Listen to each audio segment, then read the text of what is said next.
Assalamualaikum warahmatullahi wabarakatuh. Salam sejahtera bagi kita semua. Perkenalkan, nama saya Titi Widayati SSTMKes, dosen sarjana kebidanan, program studi kebidanan Fakultas Ilmu Kesehatan Universitas Respati Indonesia. Di kesempatan hari ini, saya akan menyampaikan pembelajaran dalam proses PDT UKT-PT pernyataan diri dosen untuk unjuk kerja Tridharma Perguruan Tinggi dalam mata kuliah Kesehatan Reproduksi. Mata kuliah Kesehatan Reproduksi ditempuh mahasiswa sarjana kebidanan pada semester 7 dengan beban SKS 2 SKS.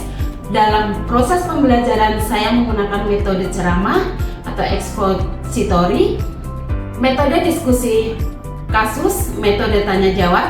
Penyampaian pembelajaran orientasi adalah tujuan pembelajaran yang ingin dicapai setelah proses pembelajaran berlangsung dalam meningkatkan relevansi pembelajaran, yaitu dengan menyampaikan pertanyaan yang sesuai dengan tujuan, introduction, pengenalan atau pendahuluan, memberitahu tujuan pembelajaran yang akan dicapai.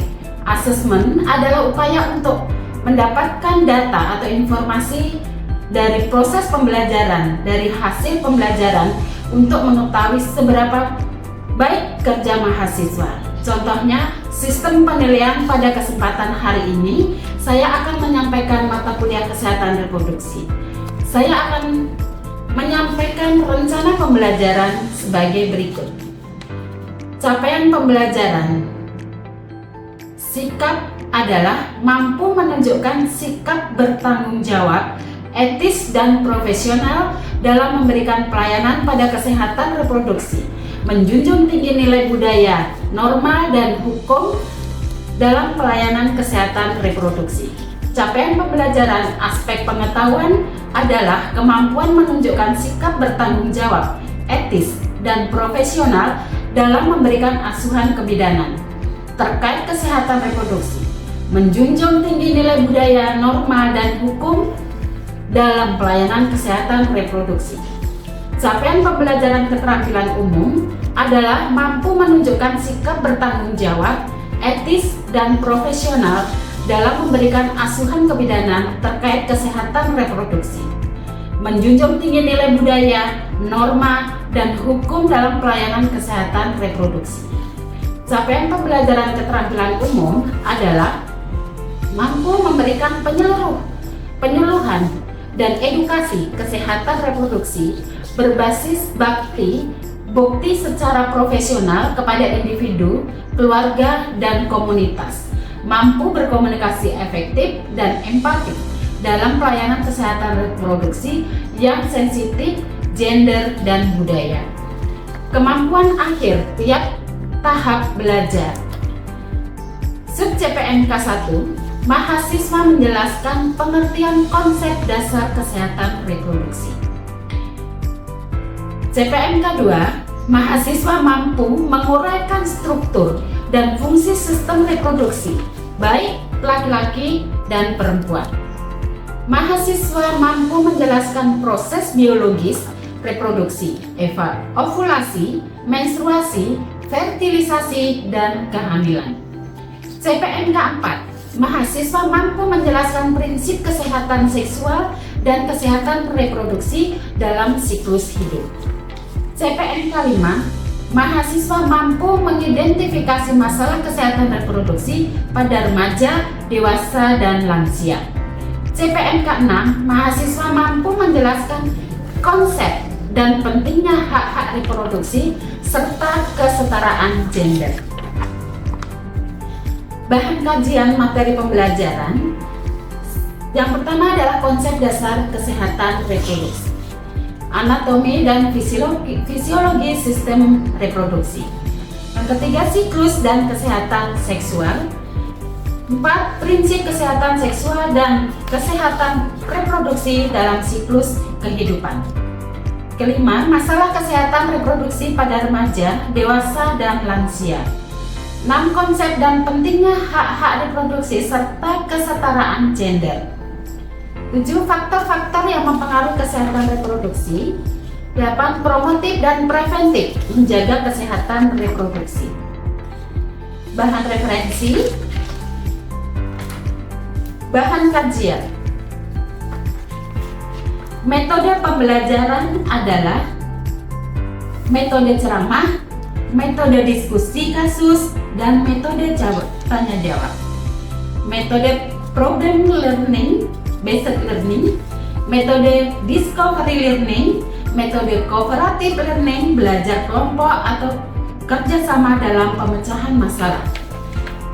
Metode equine learning, meneliti kecil dan berpikir ilmiah. Metode pembelajaran yang saya gunakan oleh preseptor di Universitas Respati Indonesia dengan metode hybrid, yaitu dengan 60% luring dan 40% daring. Pembelajaran dapat menggunakan aplikasi Zoom, Meeting, Google Classroom, dan evaluasi pembelajaran di pelayanan kesehatan reproduksi. Media yang saya gunakan untuk mendukung media pembelajaran yaitu PowerPoint, Phantom Genitalia, dan jurnal. Jurnal yang saya gunakan untuk mendukung salah satunya adalah mata kuliah kesehatan, yaitu jurnal kesehatan. Kontrak program pada awal pertemuan yang saya lakukan adalah absensi, penilaian, kemudian materi selama pembelajaran, dan mereview pembelajaran. Pertemuan minggu lalu untuk mengetahui seberapa jauh pemahaman pembelajaran yang lalu. Baiklah, itu yang dapat saya sampaikan pada pembelajaran. Baik, selanjutnya saya akan menyampaikan pembelajaran di kelas luring pada mata kuliah kesehatan reproduksi mahasiswa sarjana kebidanan. Selamat menyaksikan. Wassalamualaikum warahmatullahi wabarakatuh. Assalamualaikum warahmatullahi wabarakatuh.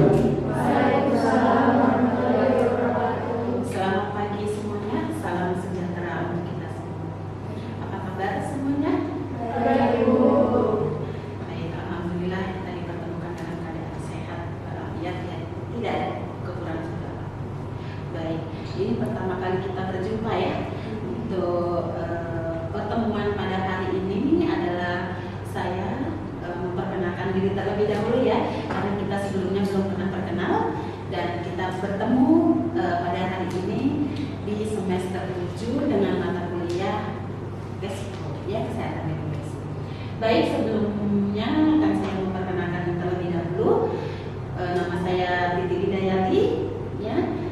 Mungkin di jalan sudah pernah melihat saya ya. Nama saya Titi Hidayati, saya dosen kebidanan Universitas Respati Indonesia, dan saya di sini mengampu mata kuliah kesehatan reproduksi di semester 7. Baik, kita masuk kepada perkuliahan ya, di mana pada perkuliahan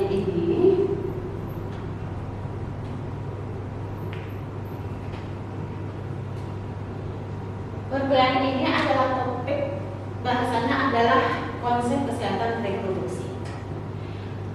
Pada konsep kesehatan reproduksi ini mempunyai capaian pembelajaran, yaitu diharapkan mahasiswa mampu menunjukkan sikap bertanggung jawab, etis, dan profesi dalam memberikan asuhan kebidanan terkait dengan kesehatan reproduksi. Kemudian menjunjung tinggi nilai budaya, norma, dan hukum dalam pelayanan kesehatan reproduksi. Ya.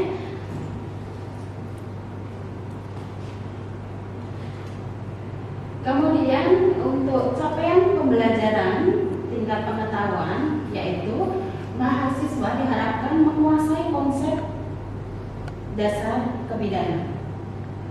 Kemudian kesehatan reproduksi sepanjang daur siklus kehidupan. Ya. Kemudian memahami prinsip promotif, preventif, kuratif, dan rehabilitatif dalam kesehatan reproduksi. Kemudian untuk capaian pembelajaran dalam sikap, yaitu bahwa mahasiswa diharapkan mampu untuk menunjukkan sikap bertanggung jawab, etis,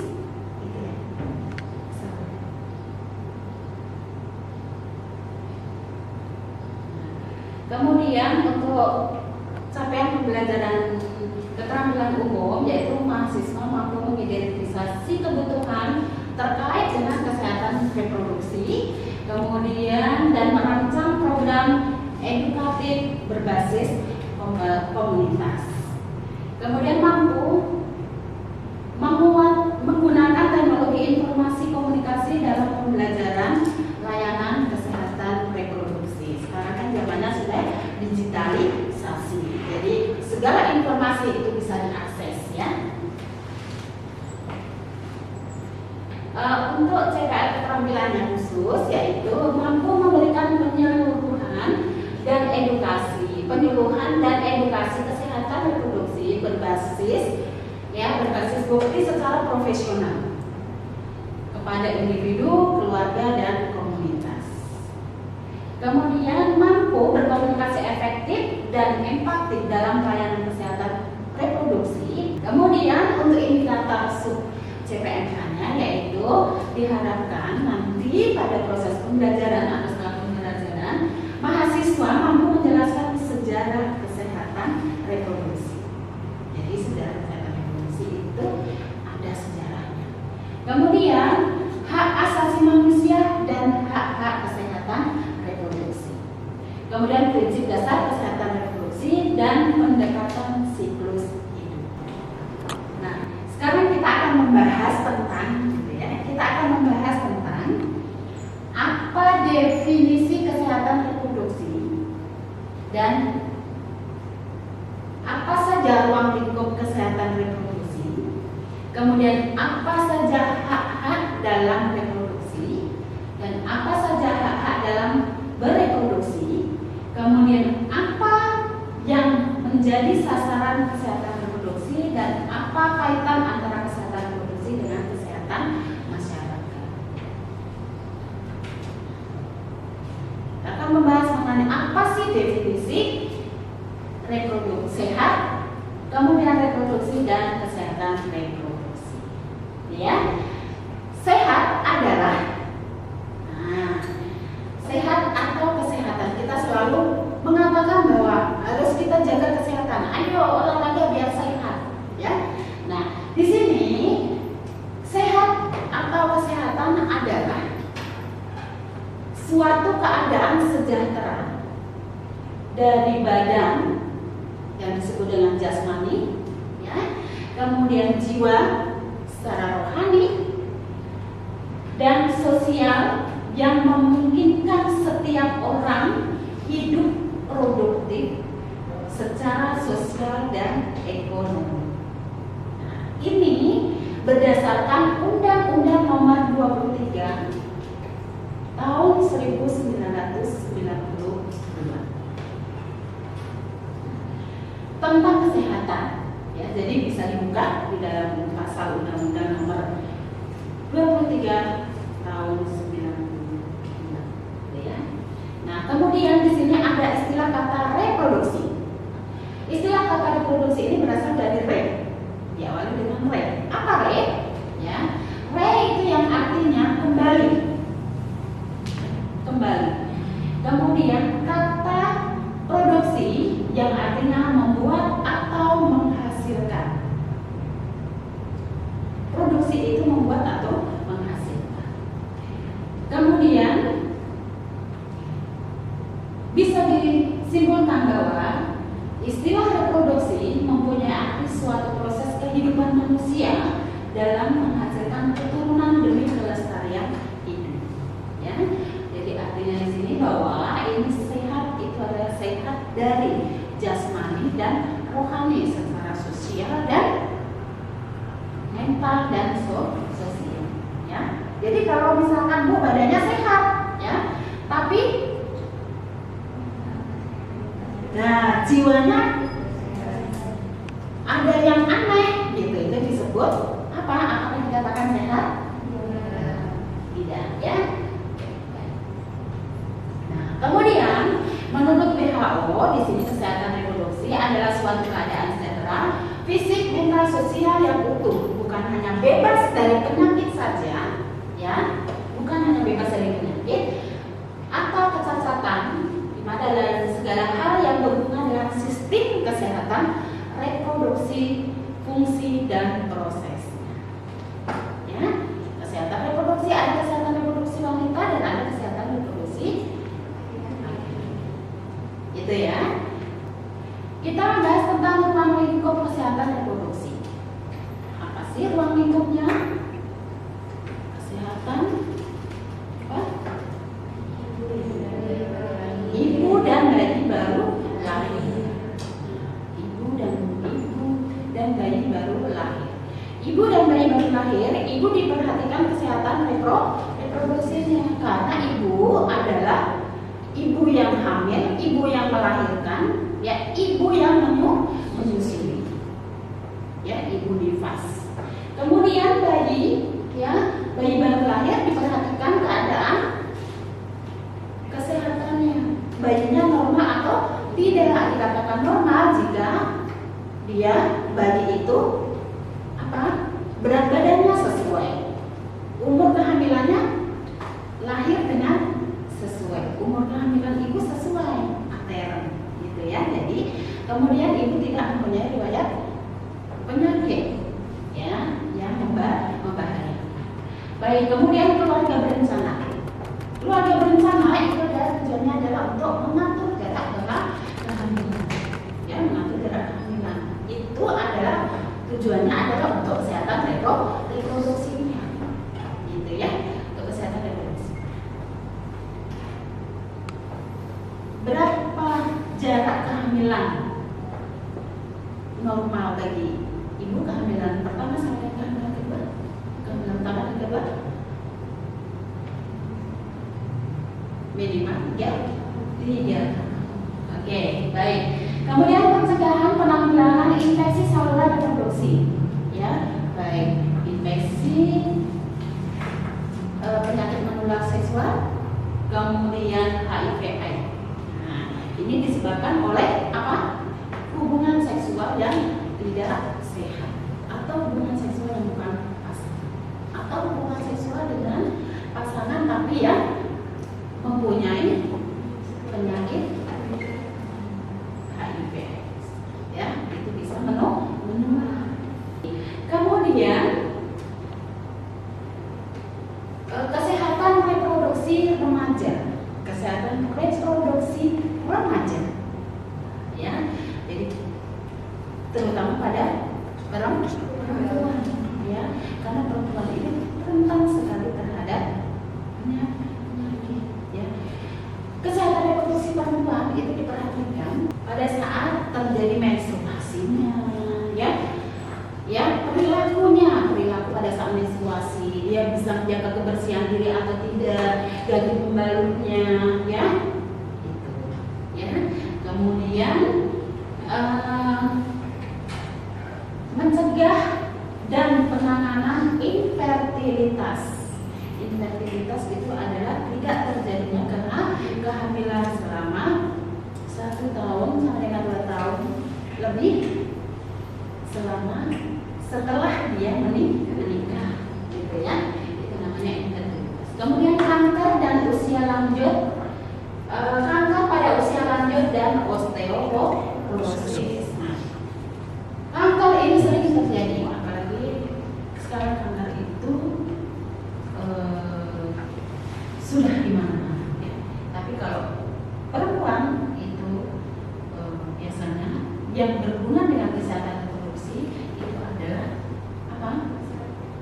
Kanker sel, ya. Nah, itu disebabkan oleh apa? Salah satunya adalah ketidak menjaga kebersihan, gitu ya.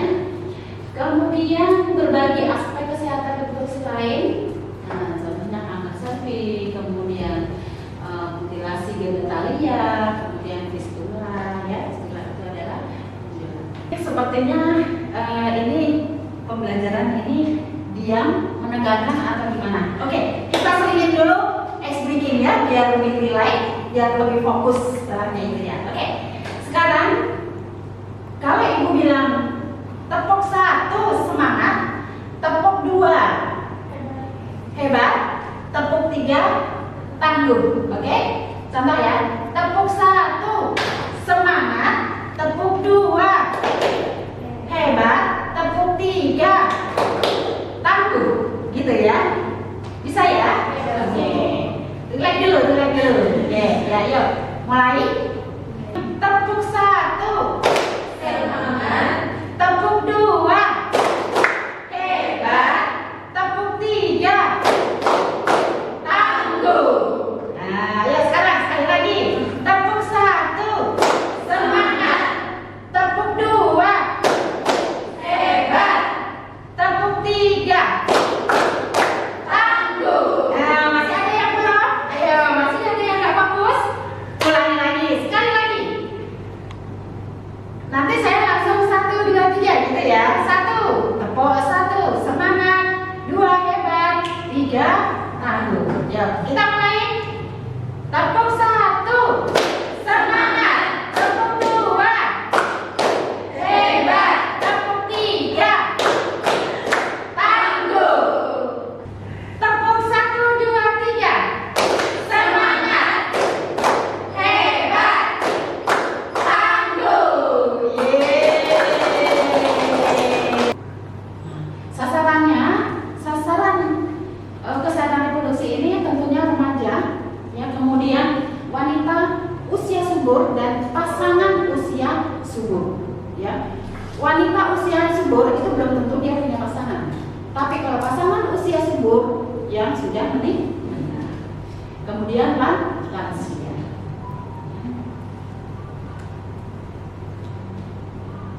Nah, kemudian masyarakat, kesehatan masyarakat ini adalah ilmu dan seni untuk mencegah penyakit, memperpanjang usia harapan hidup, mempromosikan kesehatan melalui usaha dan terorganisir. Kemudian kesehatan masyarakat berfokus pada masalah. Di masyarakat itu banyak masalah. Kemudian di sini ada 3 tugas kesehatan masyarakat, yaitu ada proteksi, ada promosi, dan ada preventif. Jadi ada pencegahan, pengobatan, dan preventif. Ya. Jadi nanti pada saat kita menemukan suatu masalah, kita harus bagaimana, harus mencegah di masyarakat, harus ada pencegahan. Baik, kemudian kaitan antara kesehatan reproduksi dan kesehatan masyarakat.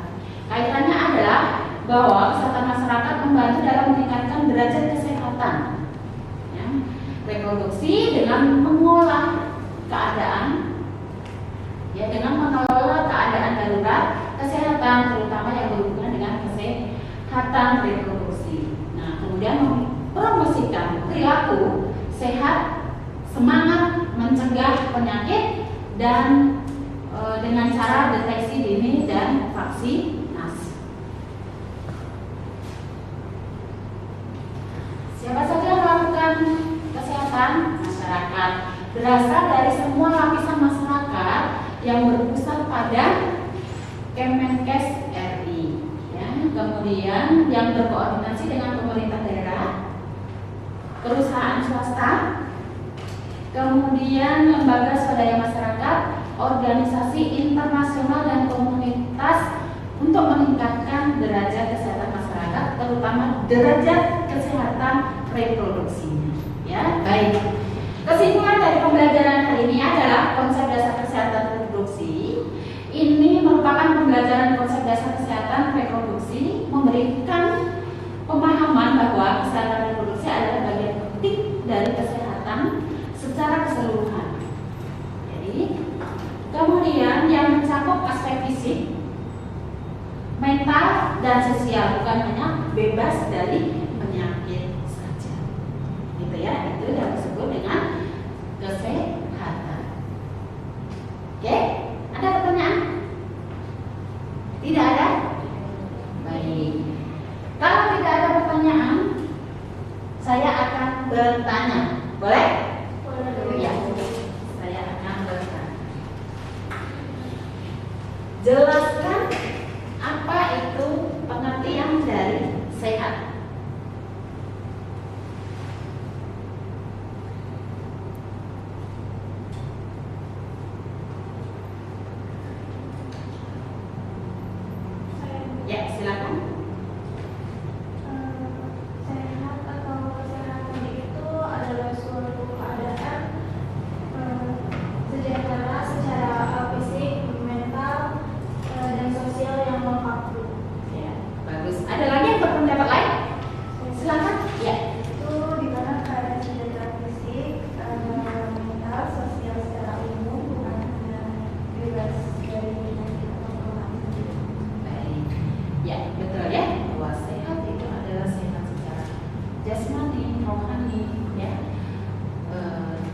bebas dari suatu penyakit baik secara fisik, mental maupun sosial.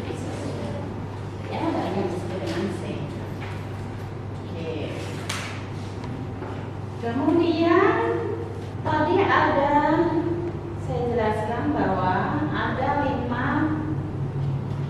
komponen utama, ya, ada 5 komponen utama kesehatan reproduksi peserta. Ada 5 komponen kesehatan reproduksi. Ada yang bisa menjelaskan? Saya mau jawab dulu. Yang pertama itu ada kesehatan ibu dan anak atau KIA. Ya. Jadi penjelasannya ini, komponen ini mencakup kesehatan reproduksi perempuan selama masa kehamilan, persalinan, nifas dan masa menyusui, serta kesehatan bayi yang dilahirkan. Lalu jadi fokus utamanya itu menurunkan angka kematian ibu atau AKI dan angka kematian bayi. Lalu melalui pelayanan antenatal, persalinan yang aman, serta pemantauan perkembangan. Oke, bagus sekali. Ada lagi? Ya, silakan. Ada keluarga berencana dan kontrasepsi. Komponen ini bertujuan memberikan akses kepada pasangan usia subur untuk menentukan jumlah negara kehamilan melalui kontrasepsi yang aman, efektif, dan sesuai benar. Kemudian keluarga berencana atau KB mendukung hak reproduksi, kesehatan ibu, serta kesejahteraan keluarga secara keseluruhan. Baik, bagus sekali. Ada lagi? Tadi ada 5, baru 2 yang disebutkan. Ada yang bisa menyebutkan? 5 komponen. Ya, silakan. Ada pencegahan dan penanganan kekerasan berbasis gender dan kekerasan seksual. Itu kekerasan dalam rumah tangga, kekerasan seksual dan praktik diskriminatif seperti mutilasi genital perempuan itu sangat mempengaruhi kesehatan fisik dan mental korban. Di layanan kesehatan reproduksi itu harus mampu memberi dukungan, rujukan dan perlindungan hukum bagi korban kekerasan seksual. Ya, bagus ya. Oke, ada yang berbeda, ada yang lain yang menyebutkan lain? Dari 3, 4, ya. Kesehatan reproduksi remaja itu komponen ini menjelaskan tentang remaja dalam kelompok usia yang rentan terhadap kehamilan, tidak diinginkan atau pernikahan dini.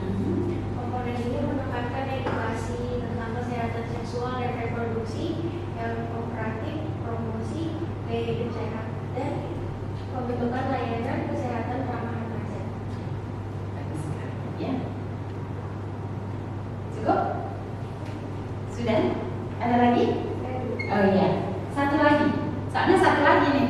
Ya, ya. Pencegahan dan penanganan infeksi menular seksual atau IMS termasuk HIV atau AIDS.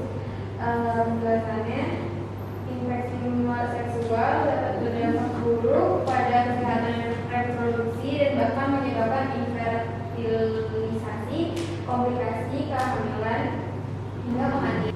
Baik, saya cukupkan sekian untuk pertemuan pada hari ini. Terima kasih atas perhatiannya. Semoga ilmu yang saya berikan ini bermanfaat untuk kalian semua. Dan sampai ketemu untuk pertemuan berikutnya. Sehat selalu. Assalamualaikum warahmatullahi wabarakatuh. Waalaikumsalam.